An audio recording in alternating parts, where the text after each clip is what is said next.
ทุ่งนาคือฟ้าสีมนดังใจคนคอยลมพัดวอยวอยให้เมฆเปลี่ยนรูปเป็นนวลหน้าน้องเจ้าทิ้งลาบเท่าสะเดาช่อคมตามลมหนาวลองไปสู่แสงทองที่สาดใน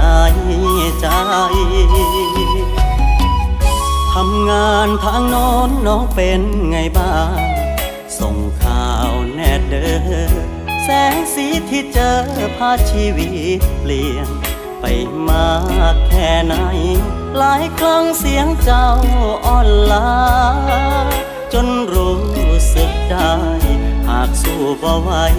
บ้านเฮายังรอท้องทุ่งอีสานยังมีความหาอยู่ทุกเม็ดทรายคอยซับเหงื่อใจในยามทุกข์ท้ออ้อมแขนบ้านไรปลายนาชายคาซ่อมซอกับคนมอซอยังคอยสู่ควัน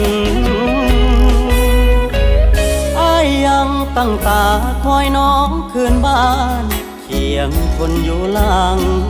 ฝากพักนำทางให้คนเคยไกลอย่าไล่ลืมกันอ้ายถางคันแท้แถวใกล้เถียงนาคอยคนพลัดบ้านมานั่งนำกันหอมลมยามแลง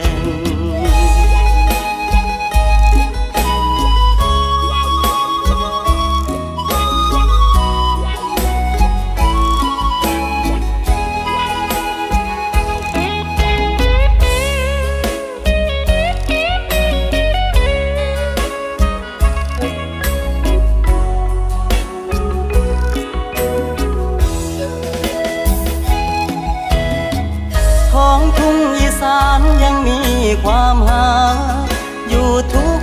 เม็ดทรายคอยซับเหงื่อใจในยามทุกข์ท้ออ้อมแขนบ้านไรปลายนาชายคาซ่อมซอกับคนมอซอยังคอยสู่ควันอ้ายยังตั้งตาคอยน้องคืนบ้านเคียงคนอยู่หลังฝากพักนำทางให้คนเคยไกลอย่าไล่ลืมกันอ้ายถางคันแท้แถวใกล้เถียงนาคอยคนพลัดบ้านมานั่งนำกันหอมลมยามแลง